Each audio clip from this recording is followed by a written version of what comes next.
Hey everybody, I hope everyone is doing well and had a good day.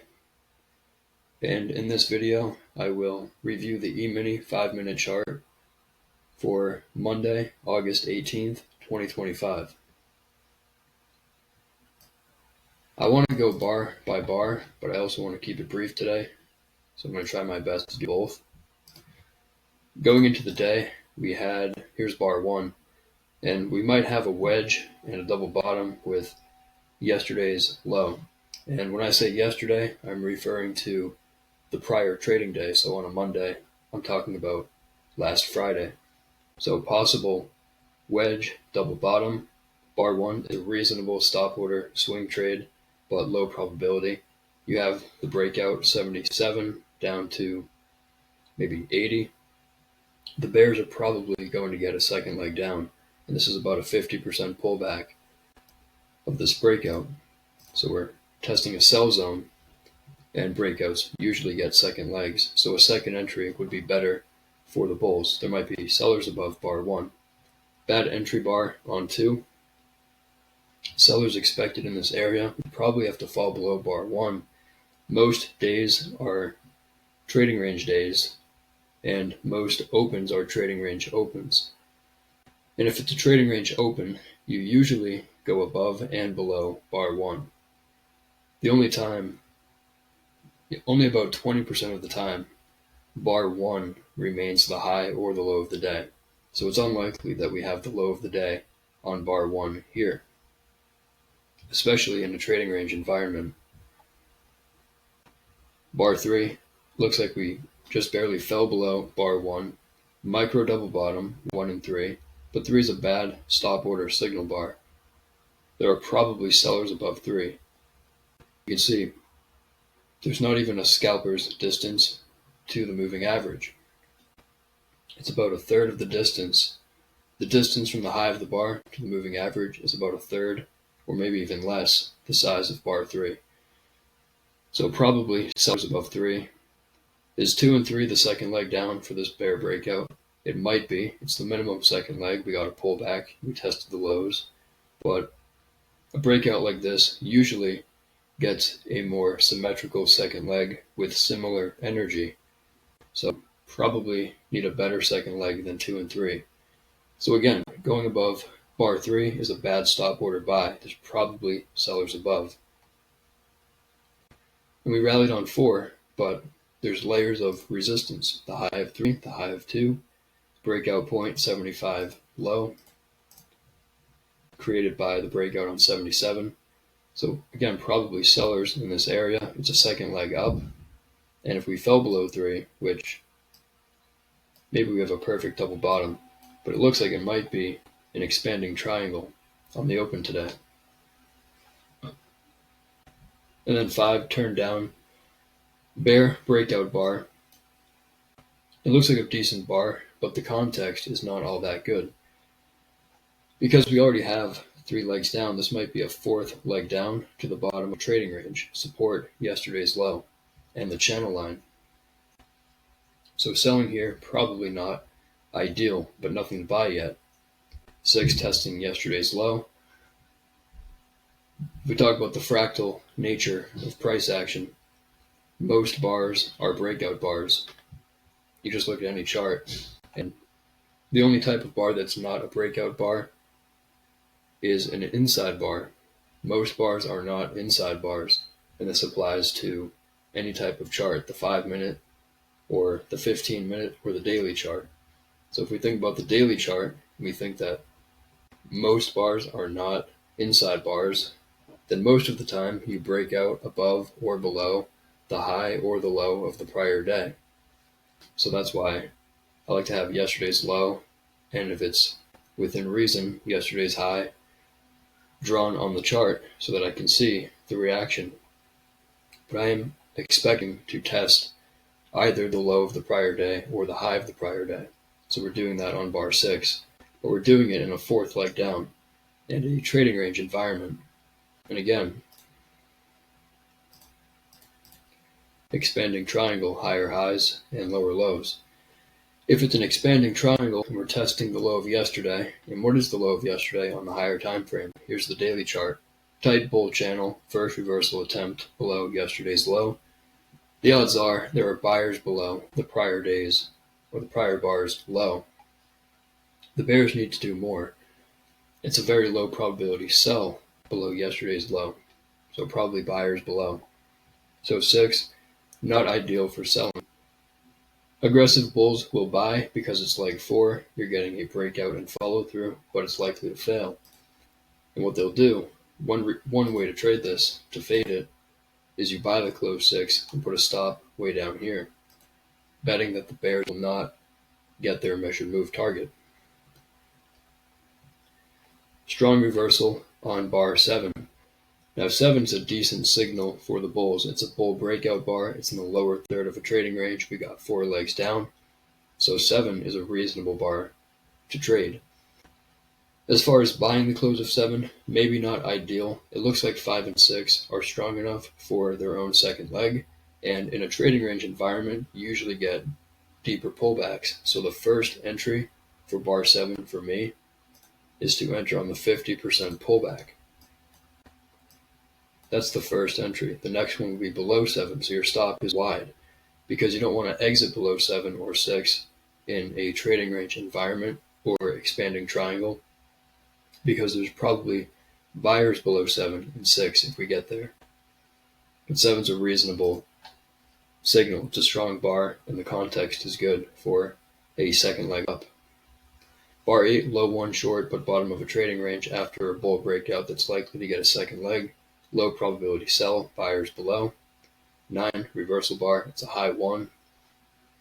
Okay to take it for maybe go for 1R and look for the bulls to get a second leg and test the highs, maybe test the high of bar 4.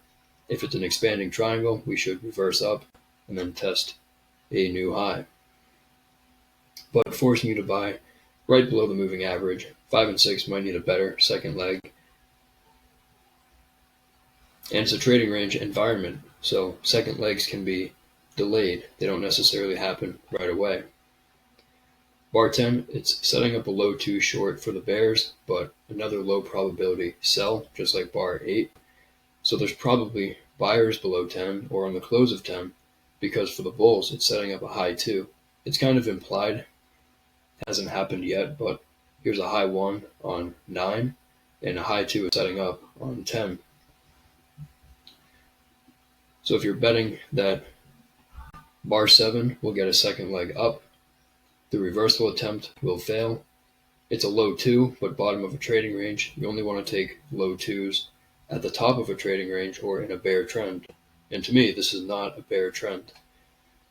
Bear trends do not have this much overlap.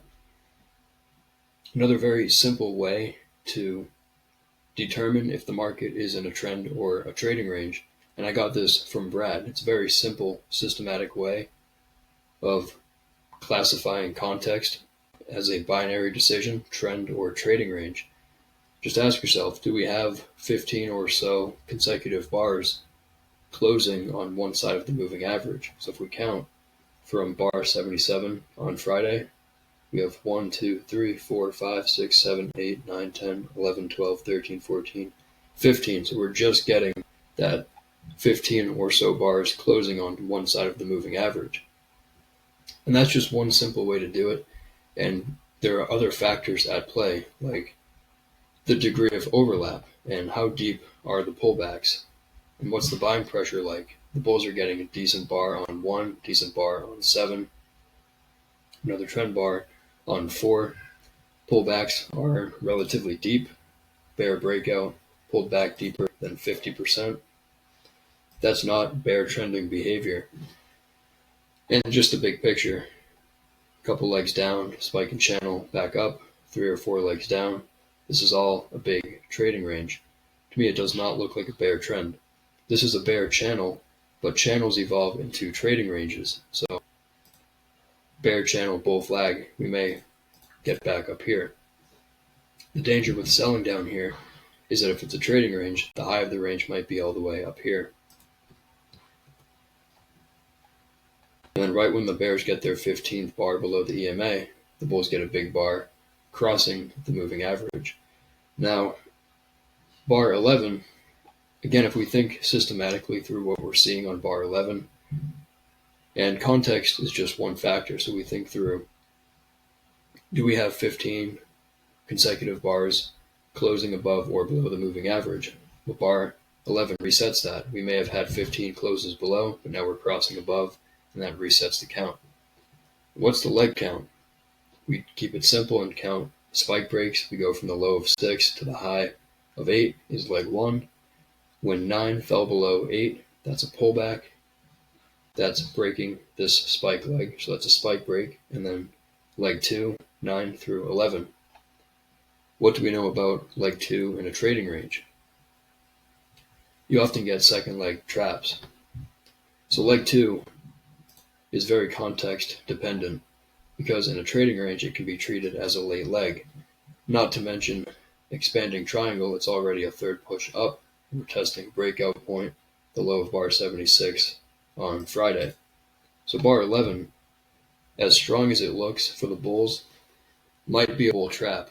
And because of the context and because of binary decisions, if you had to choose between buying the close of 11 or selling the close of 11, it's probably more wise to sell the close of 11, although I'm not recommending anyone to do that without taking the time to study and build a mean reversion system.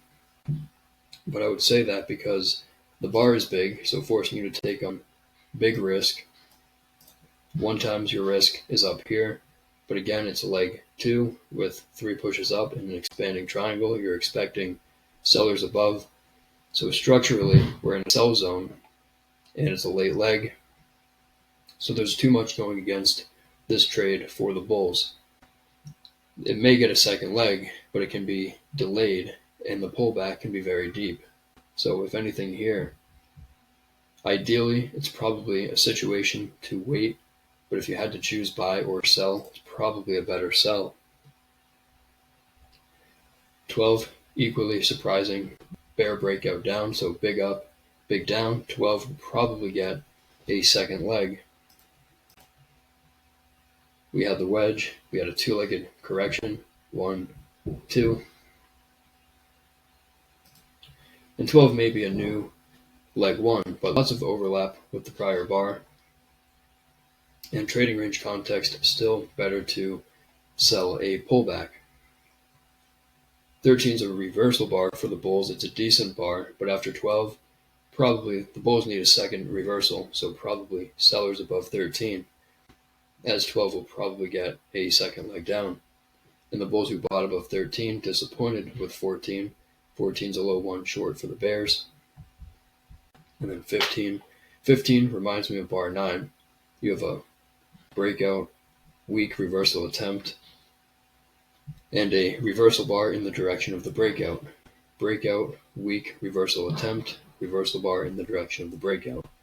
The first target, the minimum target, is the low of 13. For the bears, they want to get a breakout, pullback, second leg testing the lows, and they'll probably get there.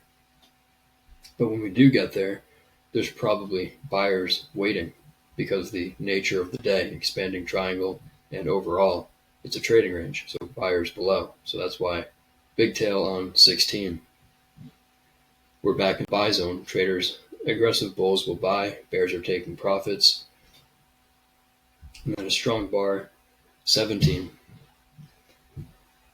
17 is a strong bull bar, but forcing you to buy right at resistance, where the bears got a breakout, pullback, second leg. We're at the high of the pullback, which has been a sell zone.